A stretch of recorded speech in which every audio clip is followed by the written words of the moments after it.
स्वागत है आप सभी का। कैसे हैं आप सभी लोग। उम्मीद करता हूं आप सभी लोग अच्छे होंगे और अपने एग्जाम की तैयारी बेहतर तरीके से कर पा रहे होंगे। अगर आप ग्रुप डी की तैयारी कर रहे हैं तो ये वीडियो आपके लिए काफ़ी महत्वपूर्ण है, रेलवे के सभी एग्जाम के लिए। तो आप इस वीडियो में कंप्लीट जरूर बने रहिएगा। सभी जो क्वेश्चन है प्रीवियस ईयर क्वेश्चन है, पूछे गए क्वेश्चन और आपके एग्जाम के लिए काफ़ी महत्वपूर्ण है। इसमें आप देखेंगे group D group D group D और ये 2 बार ग्रुप डी। तो सभी जो क्वेश्चन है वो पूछे गए क्वेश्चन है, आपके एग्जाम के लिए काफ़ी महत्वपूर्ण है। अगर आप group D NTPC RRB technician LP, ठीक है, जेई एसआई आरपीएफ किसी भी पोस्ट की तैयारी कर रहे हैं रेलवे साइंस के लिए, क्लास जो है वो आप शुरू से लेकर अंत तक जरूर देखिए। काफ़ी महत्वपूर्ण क्लास होने वाली है। एक छोटी सी जानकारी मैं आपको दे देता हूँ, इसके बाद क्लास को कंटिन्यू करता हूँ। अगर आपको किसी भी पोस्ट के लिए अगर आप तैयारी कर रहे हैं, पीडीएफ चाहिए रेलवे की सभी परीक्षा के लिए, पीवाईक्यू पीडीएफ, ठीक है, NTPC group D LP technician RPF SI JE किसी भी पोस्ट की अगर आप तैयारी कर रहे हैं, तो अगर आपको साइंस की पीडीएफ चाहिए, फिजिक्स केमिस्ट्री बायो, 10,000 से ऊपर प्लस क्वेश्चन रहेंगे सोल्यूशन सहित, और सामान्य ज्ञान के 10,000 से प्लस ऊपर क्वेश्चन रहेंगे, रीजनिंग 10,000 से ऊपर क्वेश्चन और मैथ के 10,000 से ऊपर क्वेश्चन। पीवाईक्यू पीडीएफ, पीवाईक्यू का मतलब ये होता है प्रीवियस ईयर क्वेश्चन पेपर, जो पिछले कई सालों से पूछे गए क्वेश्चन हैं वो आपको इस व्हाट्सएप नंबर पर 9238339143 इस नंबर पर आपको पीडीएफ प्रोवाइड कर दी जाएगी। मात्र इसकी जो फीस रहेगी आपको चारों सब्जेक्ट की मात्र 99 इसकी फ़ीस रहेगी, और ये टाइम जो है लिमिटेड है, ठीक है। और इसकी जो फीस है वो बढ़कर फिर 499 हो जाएगी, ठीक है, 499। तो इसको आप ज़रूर परचेस कर लीजिए, क्योंकि पीडीएफ अगर आप पीवाईक्यू लगाएंगे तभी आपका जो है वो स्कोर जो है वो बढ़ेगा। पीवाईक्यू पीडीएफ बहुत मायने रखती है किसी भी एग्ज़ाम के लिए। तो आपको क्या करना है, इस व्हाट्सएप नंबर पर मैसेज करना है अगर आपको पीडीएफ चाहिए, 9238339143, और व्हाट्सएप पर ही आपको पीडीएफ भेज दी जाएगी। चलिए वीडियो को कंटिन्यू करते हैं और अपने क्वेश्चन पर आते हैं। यहाँ से क्वेश्चन का सिलसिला स्टार्ट होता है और पहला क्वेश्चन इस वीडियो का क्या है, यदि बल F बराबर 0 है। क्या है, बल जो है F बराबर 0 इसलिए किया गया कार्य जो है W बराबर क्या होगा। अगर बल 0 है, ठीक है, तो हमसे पूछा गया है कि जो कार्य होगा वो कितना होगा, ये पूछा गया है। तो W अगर 0 हो जाता है, ठीक है, W अगर क्या होता है 0 हो जाता है, W बराबर होता है F इंटू डी और कॉस थीटा, ठीक है, ये फार्मूला होता है। तो एफ जो हमारा है वो 0 हो जाता है, तो ये गुणे में है, ठीक है, विस्थापन जो है गुणे में सभी 0 हो जाएगा, यानी डब्ल्यू भी क्या हो जाएगा, 0 हो जाएगा। 0 किस ऑप्शन में दिया गया, ऑप्शन नंबर सी में दिया गया है, तो ऑप्शन नंबर सी इस क्वेश्चन का सही जवाब हो जाएगा। चलिए उम्मीद करता हूँ आप समझ गए होंगे। नेक्स्ट क्वेश्चन ये रहा आपका, इसके आंसर आप सभी लोग बताएंगे क्या होगा। एक पोर्टर ज़मीन से 12 केजी सामान उठाता है और उसे ज़मीन से 1.5 मीटर ऊपर अपने सिर पर रखता है। सामान पर उसके द्वारा किया गया कार्य की गणना करना है, ठीक है। एक व्यक्ति क्या करता है, 12 केजी का जो सामान है वो उठाता है और ज़मीन से कितने ऊपर, 1.5 मीटर यानी 1.5 मीटर ऊपर रखता है। तो किया गया कार्य ज्ञात करना है, कितना होगा। इसको आप कैसे निकाल पाएंगे, इसका एक सिंपल जो होता है वो फार्मूला होता है। द्रव्यमान कितना दिया गया है, m बराबर दिया गया है 12 केजी, ठीक है, इसको आप लिख लीजिए सबसे पहले। और हाइट कितनी दी गई है, 1.5 मीटर दी गई है। हमें ज्ञात क्या करना है, g हमारे पास जो है वो दिया गया है, g हमारे पास जो दिया गया है वो दिया गया है 10 मीटर सेकेंड माइनस 2, यानी ये 10 दिया गया है, ठीक है। इसको आप 10 मानिए g की वैल्यू, ठीक है। चलिए, तो एक हमारे पास जो होता है वो फार्मूला होता है, क्या होता है, W बराबर mgh। इस फार्मूलों को आपको ज़रूर याद रखना है। अगर ये फार्मूला आपको याद नहीं रहेगा तो आप क्वेश्चन नहीं बना पाएंगे, इसलिए इस फार्मूला को ज़रूर आप याद रखिए। W बराबर क्या हो जाएगा, m की वैल्यू दिया गया है 12, g की वैल्यू 10 हो जाएगी और h की वैल्यू जो है वो हो जाएगी 1.5, ठीक। चलिए अब करना क्या है, आपको सीधे मल्टीप्लाई कर देना है, ठीक है। 12 गुणे 10 करेंगे तो 120 आ जाएगा, कितना आ जाएगा, 120। 120 गुणे 1.5 करेंगे तो इसका जो आंसर आ जाएगा वो कितने आएगा, कितना आएगा इसका आंसर, 180 आ जाएगा। कितना आ जाएगा, 180, ठीक है, 180 जूल। इसको आप क्या करेंगे, गुणा करेंगे, तो 180 जूल इस क्वेश्चन का सही जवाब हो जाएगा ऑप्शन नंबर बी में दिया गया है और ग्रुप डी में पूछा गया क्वेश्चन है। उम्मीद करता हूँ आप समझ गए होंगे किस तरह से करना है। फार्मूला में आपको क्या करना है, रख देना है बस सिंपल से, और आपका आंसर जो है वो आ जाएगा। नेक्स्ट क्वेश्चन ये है, एक वस्तु पर 25 न्यूटन बल कार्य कर रहा है, उस वस्तु को बल की दिशा में 5 मीटर तक हटाया जाता है। ठीक है, बल द्वारा किया गया कार्य ज्ञात करना है। ठीक है, चलिए जो बल दिया गया है यानी एफ की वैल्यू दी गई है 25 न्यूटन, इसको आपको लिख लेना है सबसे पहले। चलिए बल के दिशा में विस्थापन जो है वो डी दिया गया है, कितना दिया गया है, 5 मीटर जो है वो खिसकाया गया है। चलिए कार्य हमें ज्ञात करना है। ठीक है, कार्य ज्ञात करने के लिए हमारे पास जो फार्मूला होता है वो क्या होता है, फार्मूला होता है W बराबर F इंटू डी। क्या होता है, ये हमारे पास जो है वो कार्य का फार्मूला होता है। F हमारे पास जो है वो 25 दिया गया है, 25 गुणे डी कितना दिया गया है, 5 दिया गया है। ठीक है, कितना दिया गया है, 5 दिया गया है। तो 25 में आपको क्या करना है, गुणा करना है 5 से। तो 25 25 हम 125 हो जाएगा, यानी 125 कितना हो जाएगा, 125 जूल। W बराबर यानी कार्य हमारा जो आ जाएगा वो 125 आ जाएगा। 125 किस ऑप्शन में दिया गया है, 125 ऑप्शन नंबर सी में दिया गया है। तो 125 जूल ऑप्शन नंबर सी इस क्वेश्चन का सही जवाब हो जाएगा, option number C. Group D में पूछा गया क्वेश्चन है। नेक्स्ट क्वेश्चन ये रहा, जब कोई आदमी दीवार को धक्का दे लेकिन इसे विस्थापित करने में विफल रहे तो यह खालिस्तान करता है। जब कोई आदमी किसी दीवार को, मान लीजिए ये दीवार है, ठीक है, ये क्या है, दीवार है, ठीक है, इसको धक्का देता है, इधर से धक्का देता है, लेकिन जो दीवार है वो विस्थापित नहीं होती, उसको कोई असर नहीं पड़ता है, तो विफल रहे तो यह कार्य माना जाएगा, सकारात्मक कार्य माना जाएगा, नकारात्मक, अधिकतम, सकारात्मक, बिल्कुल कोई कार्य नहीं। क्या माना जाएगा, तो इसमें जो माना जाएगा वो बिल्कुल भी कार्य नहीं हुआ है। ठीक है, विस्थापित नहीं हुई है दीवार, यानी कार्य नहीं हुआ है। ऑप्शन नंबर डी इस क्वेश्चन का सही जवाब हो जाएगा, बिल्कुल कोई कार्य नहीं। ठीक है, ग्रुप डी में पूछा गया क्वेश्चन है, कोई भी कार्य नहीं हुआ है। चलिए नेक्स्ट क्वेश्चन ये है, यदि कोई व्यक्ति 12 न्यूटन के एक स्थिर बल से 4 मीटर चलता है, ठीक है, एफ जो दिया गया है वो 12 न्यूटन दिया गया है, और दूरी कितनी दी गई है, ये दी गई है 4 मीटर, तो उसके द्वारा किया गया कार्य ज्ञात करना है। ठीक है, कार्य हमें ज्ञात करना है, तो कार्य ज्ञात करने के लिए क्या हो जाएगा, W बराबर होता है F इंटू एस या F इंटू डी। ठीक है, ये होता है फार्मूला। विस्थापन को हम S या D लिख सकते हैं। ठीक, चलिए W बराबर क्या हो जाएगा, 12 गुणे जो विस्थापन यानी S भी हम लिख सकते हैं, दूरी या विस्थापन। ठीक है, तो इसमें हो जाएगा 4, 12 चौक 48 हो जाएगा। ठीक है, क्या हो जाएगा, 48 जूल। 48 जूल किस ऑप्शन में दिया गया है, ऑप्शन नंबर बी में दिया गया है। ऑप्शन नंबर बी इस क्वेश्चन का सही जवाब हो जाएगा, 48 जूल। ठीक है, ऑप्शन नंबर बी। तो इस तरह से आप सिंपल तरीके से आपको फार्मूला बस याद रखना है। ठीक है, फार्मूला आप याद रखेंगे तो आप क्वेश्चन जो है वो आसानी से बना सकते हैं। तो चलिए नेक्स्ट क्वेश्चन देखते हैं। नेक्स्ट क्वेश्चन ये रहा आपका। अब ग्रुप डी में 2 बार पूछा गया क्वेश्चन है 2018 में, एक पिंड द्वारा किया गया कार्य निम्नलिखित में से किस पर निर्भर नहीं करता है। एक पिंड द्वारा किया गया कार्य जो है वो किस पर निर्भर नहीं करता है, W बराबर होता है F into D cos theta. ठीक है, तो पिंड पर किया गया कार्य जो किस पर निर्भर नहीं करता है, ठीक है, ये पूछा गया है। चलिए इसको हम देख लेते हैं। तो विस्थापन पर निर्भर करता है, क्योंकि यहाँ पास हमारे पास D है। ठीक है, किस में निर्भर करता है, विस्थापन में निर्भर करता है। बल और विस्थापन के बीच कोण पर भी निर्भर करता है। लागू बल यानी F भर भी निर्भर करता है, लेकिन वस्तु के प्रारंभिक वेग पर निर्भर नहीं करता, यानी ऑप्शन नंबर ए इस क्वेश्चन का सही जवाब हो जाएगा। वेग पर निर्भर नहीं करता, ये हमारे पास जो है वो कार्य का फार्मूला है। वेग पर बिल्कुल भी निर्भर नहीं करता, यानी ऑप्शन नंबर ए इस क्वेश्चन का सही जवाब हो जाएगा।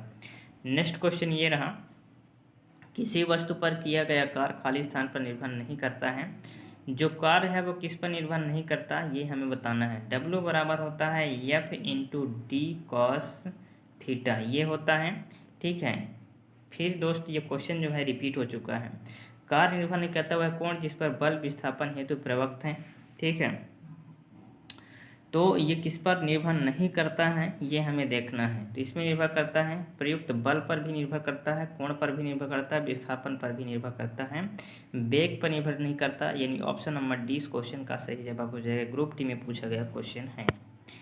चलिए नेक्स्ट क्वेश्चन ये रहा, कार हुआ है ऐसा कहने के लिए दो शर्तें पूरी होनी चाहिए, उनमें से एक है। कार हुआ है, ठीक है, कार हुआ है यानी जो है दो शर्तें पूरी होनी चाहिए, ठीक है, दो शर्तें पूरी होनी चाहिए। इनमें से एक शर्त कौन सी है? बल की आवश्यकता नहीं है, वस्तु विस्थापित होनी चाहिए, ऊर्जा का अवशोषण या उत्सर्जन नहीं होना है, वस्तु की स्थिति में बदलाव नहीं, ठीक है। तो एक जो शर्त होनी चाहिए इसमें जो है वो होनी चाहिए कि वस्तु जो है वो विस्थापित होना चाहिए, ठीक है। अगर ये मान लीजिए वस्तु है, ठीक, ये जो है मान लीजिए ये वस्तु है, यहाँ से हम बल लगाते हैं तो वस्तु अगर विस्थापित नहीं हो रही है, इसका मतलब ये है कि बल जो है वो कार्य नहीं हो रहा है। अगर वस्तु यहाँ से, ठीक है, विस्थापित होकर यहाँ आ जाती हैं तब ये माना जाएगा कि कार्य हुआ है। तो वस्तु जो है विस्थापित होनी चाहिए, ये पहली शर्त है, ठीक है। यानी ऑप्शन नंबर 20 क्वेश्चन का सही जवाब हो जाएगा, ठीक है। और वस्तु जो विस्थापित होनी चाहिए वो बल की दिशा में ही विस्थापित होनी चाहिए, ये दूसरी शर्त हो जाएगी, ठीक है। चलिए ऑप्शन नंबर 20 क्वेश्चन का सही जवाब होगा। चलिए उम्मीद करता हूँ आप समझ गए होंगे। तो बल की दिशा में ये विस्थापित हो रही है इधर से, ठीक है। अगर वस्तु विपरीत दिशा में विस्थापित हो रही है, ठीक है, तो इसका मतलब है कार्य नहीं हुआ है। चलिए नेक्स्ट क्वेश्चन ये है कि बल और विस्थापन का गुणनफल कहलाता है, ठीक है। W बराबर होता है बल गुणे विस्थापन, ठीक है। बल गुणे विस्थापन यानी क्या होता है? संवेग, त्वरण, कार्य, भार। ग्रुप डी में पूछा गया क्वेश्चन है। तो बल और विस्थापन के गुणनफल को, ठीक है, बल और विस्थापन के गुणनफल को हम क्या कहते हैं? बल और विस्थापन के गुणनफल को हम कहते हैं कार्य। क्या कहते हैं? कार्य। यानी ऑप्शन नंबर सी इस क्वेश्चन का सही जवाब हो जाएगा, कार्य। क्या होगा? कार्य इस क्वेश्चन का सही जवाब हो जाएगा। बल और विस्थापन के गुणनफल को हम क्या कहते हैं? ठीक है, कार्य कहते हैं। ये आप याद रखिए, ये वाला सूत्र। चलिए नेक्स्ट क्वेश्चन ये है, कार्य का गुणनफल है। कार्य का जो गुणनफल है, कार्य बराबर होता है F इंटू टी, ठीक है। बल गुणे विस्थापन क्या होगा? ऊर्जा और आयतन बिल्कुल नहीं होगा, शक्ति और विस्थापन ये नहीं होगा। बल और वस्तु की दिशा में विस्थापन, ये बिल्कुल सही है। बल और वस्तु का बल की दिशा में विस्थापन। तो कार्य का गुणनफल है, कार्य का गुणनफल कौन सा है? जो है बल और वस्तु का बल की दिशा में विस्थापन। बल और वस्तु का, ठीक है, बल और वस्तु का वस्तु की दिशा में विस्थापन नहीं होना चाहिए, बल और वस्तु का बल की दिशा में विस्थापन होना चाहिए, ठीक है। ये है कार्य का गुणनफल। ग्रुप डी में पूछा गया क्वेश्चन है। ऑप्शन नंबर डी इस क्वेश्चन का सही जवाब हो जाएगा। क्या होगा? Option number D. चलिए नेक्स्ट क्वेश्चन ये रहा, इसका आंसर आप सभी लोग बताएंगे क्या होगा। चलिए, कार किस पर निर्भर नहीं करता? कार जो है वो किस पर निर्भर नहीं करता? W बराबर जो है F into D cos theta होता है, ठीक है। किस किस पर निर्भर करता है? विस्थापन पर करता है, बिल्कुल करता है। बल जो है बल पर निर्भर करता है। F और S के बीच कोण पर निर्भर करता है, लेकिन संवेग पर निर्भर नहीं करता। किस पे निर्भर नहीं करता? संवेग पर निर्भर नहीं करता। संवेग का जो फार्मूला होता है वो P बराबर होता है mv, ठीक है। संवेग का फार्मूला क्या होता है? P बराबर mv होता है, लेकिन संवेग पर ये जो कार्य है ये निर्भर नहीं करता है, ये आपको याद रखना है। ऑप्शन नंबर डी इस क्वेश्चन का सही जवाब हो जाएगा। चलिए नेक्स्ट क्वेश्चन ये रहा, यदि किसी वस्तु पर लागू एक स्थिर बल बल की दिशा में वस्तु द्वारा स्थानांतरित बल की दूरी के परिणाम के रूप में दर्शाया जाता है तो इसे क्या कहते हैं? यदि किसी वस्तु पर लागू एक स्थिर बल बल की दिशा में वस्तु द्वारा स्थानांतरित बल और दूरी के परिणाम को, बल और दूरी के परिणाम को हम क्या कहते हैं? तो बल और दूरी के परिणाम को हम कहते हैं क्या? ये हमसे पूछा गया है, तो हम कहते हैं, ठीक है, यहाँ हो जाएगा प्रतिरोध, ठीक है, प्रतिरोध, आवेग, किया गया कार्य, त्वरण। तो ये हो जाएगा किया गया कार्य, ठीक है। बल और दूरी के परिणाम स्वरूप दर्शाया गया, इसे हम कहते हैं किया गया कार्य। ग्रुप डी में पूछा गया क्वेश्चन है। ऑप्शन नंबर सी इस क्वेश्चन का सही जवाब हो जाएगा। कौन सा होगा? Option number C.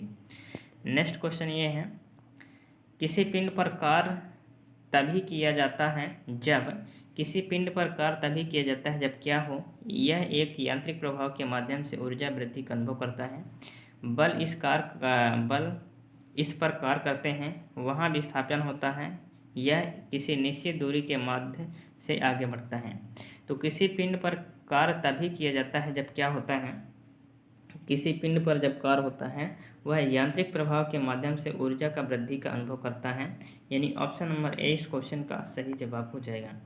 Next question ये है कि लागू किए गए बल और विस्थापन की दिशा के बीच 90 डिग्री है तो किया गया कार्य क्या होगा। अगर 90 डिग्री होता है तो कार्य क्या होगा, उदासीन, ऋणात्मक, धनात्मक, शून्य। ग्रुप डी में पूछा गया क्वेश्चन है। तो अगर जो है लागू किए गए बल और विस्थापन की दिशा जो है वो 90 डिग्री का कोण बना रही है तो किया गया कार्य जो होगा वो शून्य होगा। कितना होगा, शून्य होगा। यानी ऑप्शन नंबर डी इस क्वेश्चन का सही जवाब हो जाएगा। ठीक है, चलिए नेक्स्ट क्वेश्चन ये है कि जब बल और विस्थापन के बीच कोण 90 डिग्री हो तो किया गया कार्य क्या होगा। अभी हमने बताया क्या होगा, शून्य होगा। जब 90 डिग्री होता है तो क्या होगा, शून्य हो जाएगा। ठीक है, ये आपको ध्यान रखना है। ठीक, शून्य होगा। चलिए नेक्स्ट क्वेश्चन ये है कि किसी वस्तु का कार्य करने की क्षमता या किसी वस्तु में निहित ऊर्जा पर निर्भर करती है। किसी वस्तु पर कार्य करने की जो क्षमता है वस्तु में निहित ऊर्जा पर निर्भर करती है। किस में निर्भर करती है, वस्तु के द्रव्यमान और आयतन में। किसी निश्चित दिशा में वस्तु की गति पर, कार्य करने वाली वस्तु की स्थिति और अवस्था में, वस्तु का परिणाम और दिशा में। ग्रुप डी में पूछा गया क्वेश्चन है। तो ये जो निर्भर करता है वो कार्य करने वाली वस्तु की स्थिति और अवस्था में निर्भर करता है। यानी ऑप्शन नंबर सी इस क्वेश्चन का सही जवाब हो जाएगा। क्या होगा, ऑप्शन नंबर सी। चलिए नेक्स्ट क्वेश्चन ये रहा आपका, इसके आंसर आप सभी लोग बताएंगे। एक मजदूर भूमि से 10 किलोग्राम सामान लेता है और भूमि से 1.1 मीटर ऊपर अपने सिर पर रखता है। उसके द्वारा सामान पर किया गया काम की गणना करना है। ठीक है, तो द्रव्यमान कितना है, m बराबर 10 kg है। इसको आप लिख लीजिए। दूरी कितना दिया गया है, दूरी दिया गया है दूरी नहीं, इसमें जो है ऊंचाई माना जाएगा, ऊपर उठाया है तो 1.1 मीटर हो जाएगा। चलिए g की वैल्यू दी गई है 10। ठीक है, इसमें हम फार्मूला कौन सा लगाएंगे, फार्मूला हम वही पुराना वाला लगाएंगे, mgh। कौन सा फार्मूला लगेगा, W बराबर क्या होता है, W बराबर mgh। क्या होता है, W बराबर mgh। तो W बराबर हो जाएगा, m की वैल्यू दिया गया है 10 और g की वैल्यू जो दी गई है वो कितनी दी गई है, वो दी गई है 1.1। कितनी दी गई है, 1.1 दी गई है। और h की ठीक है, m की वैल्यू 10 दिया गया है, g की वैल्यू भी 10 दिया गया है। ठीक है, क्या दिया गया है, सॉरी 10 दिया गया है और h की वैल्यू 1.1 दिया गया है। ठीक, चलिए इसको आपको गुणा कर देना है। ठीक है, इसको आपको क्या करना है, गुणा। तो इसको आप गुणा करेंगे तो ये आ जाएगा 110। कितना आ जाएगा, 110। 110 जूल इस क्वेश्चन का सही जवाब हो जाएगा। ऑप्शन नंबर कौन सा है, option number D. Option number D इस क्वेश्चन का सही जवाब हो जाएगा। ग्रुप डी में पूछा गया क्वेश्चन है 110 जूल। चलिए नेक्स्ट क्वेश्चन ये रहा, गति करती हुई एक कार विपरीत दिशा में आती हवा का सामना करती है। कार पर हवा द्वारा किया गया कार्य खाली स्थान होगा। बोला गया है कि गति करती हुई एक कार है जो विपरीत दिशा में आती हुई हवा का सामना करती है। मान लीजिए ये कार जा रही है। ठीक है, ये क्या है, ये कार है, ये जो है वो कार है, इधर जा रही है, लेकिन हवा जो है इधर से आ रही है। कार हमारी इधर से जा रही है, विपरीत दिशा में आमने सामने हो गई है। कार पर हवा द्वारा किया गया कार्य जो होगा वो क्या होगा, ऋणात्मक होगा, अपरिमित होगा, शून्य होगा, धनात्मक होगा। ग्रुप डी में पूछा गया क्वेश्चन है। तो इसका जो कार्य है वो माना जाएगा ऋणात्मक। क्या माना जाएगा, ऋणात्मक माना जाएगा। यानी ऑप्शन नंबर ए इस क्वेश्चन का सही जवाब हो जाएगा। चलिए नेक्स्ट क्वेश्चन ये है, एक लड़की जिसका वजन जो है वो 20 न्यूटन है 2 मीटर ऊंचे वृक्ष पर चढ़ती है। यदि जी बराबर इतना है तो वृक्ष पर चढ़ने के बाद लड़की द्वारा किया गया कार्य की गणना करना है। कार्य की गणना करना है हमें। ठीक है, चलिए इसको हम सिंपल तरीके से करते हैं। ठीक है, W बराबर यानी भार कितना दिया गया है, 200 न्यूटन दिया गया है। ठीक है, यहाँ भार दिया गया है। ठीक है, भार। चलिए h यानी ऊंचाई कितना दी गई है, 2 मीटर दी गई है। अब हमें क्या करना है, लड़की द्वारा किया गया कार्य बराबर होता है W बराबर, ठीक है, भार गुणे ऊंचाई। क्या होता है, भार गुणे ऊंचाई होता है। तो भार गुणे ऊंचाई यानी भार कितना दिया गया है, 200 दिया गया है।